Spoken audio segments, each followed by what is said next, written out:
I'm head of the Art, Architecture and Design school at the University of South Australia. I'm Danish, so I did my first architectural studies at the Royal Danish Academy of Art.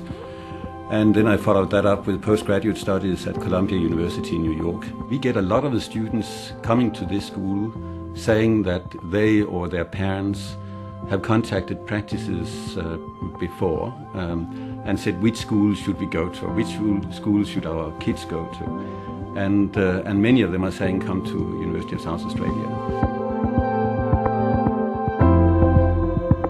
All in all, we have about 90 staff in the school and probably about 70 academic staff. And I think that my colleagues make a really interesting team.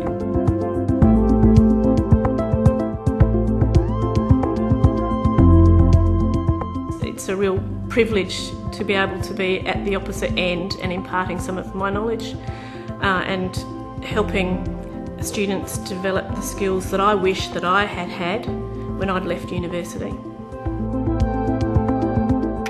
I've been taking photographs and teaching now for 20 years. One of the greatest collectors of photography on a personal level in the world is Sir Elton John, and he saw some of my work, he bought that, and that was a really nice affirmation that I could sort of be in that collection.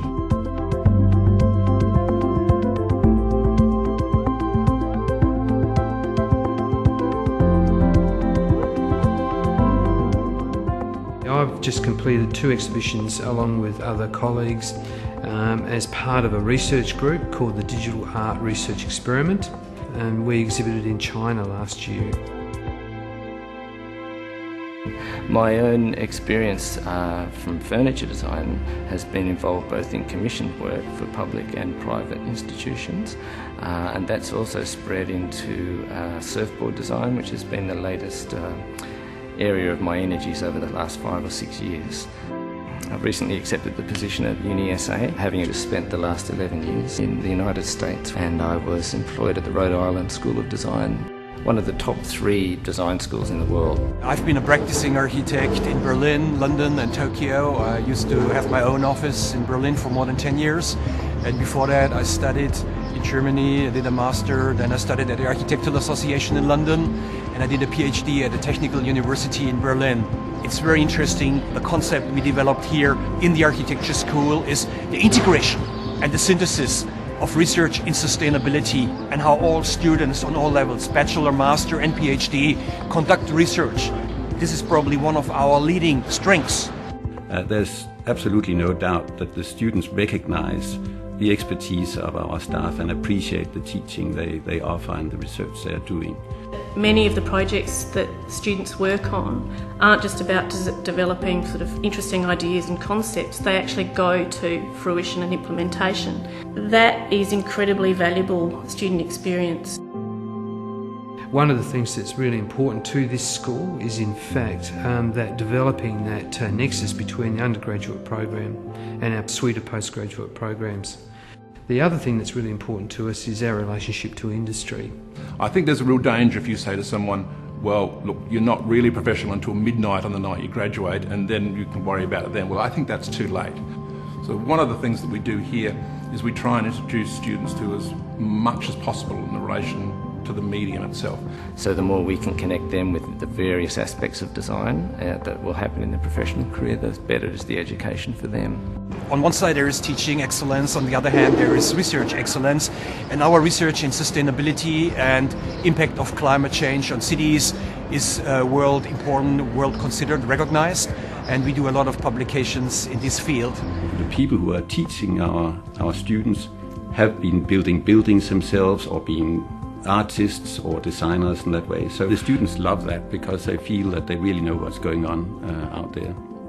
I think one of the great things about UniSA is the breadth of possibilities. And our facilities here, I would say, are the finest in Australia.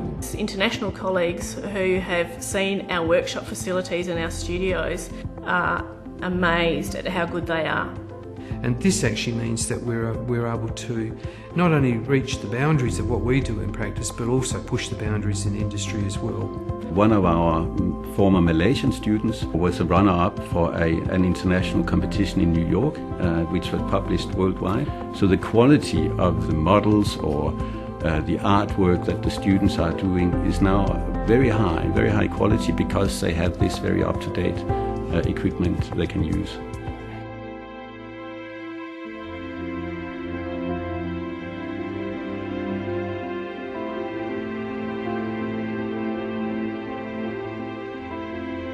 Some of my students in particular have gone on to be world-famous portrait photographers and advertising photographers and fine art photographers, and that's really rewarding. And I think one of the most important aspects of any educative process is that the students are being given a set of skills that's going to allow them to be flexible and agile in their professional career.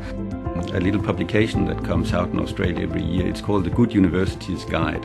And that goes through all the universities in the country, and it rates different aspects of the different courses. And in an area like architecture, for example, we are the only architecture school in the country who scores top in all the different areas which they rate. And we are one of the few schools that has almost absolutely full employment. We are a growing nation, cities are expanding, so studying sustainable design opens up all kinds of career options as architects, as urban planners, as environmental engineers, sustainability managers, and advice on large projects. So if you want to do research in sustainable design and green architecture and green cities, you should come to the University of South Australia in the School of Art, Architecture and Design. Australia has that kind of let's give it a go attitude. So as an architect and designer, you have a lot of opportunities in Australia.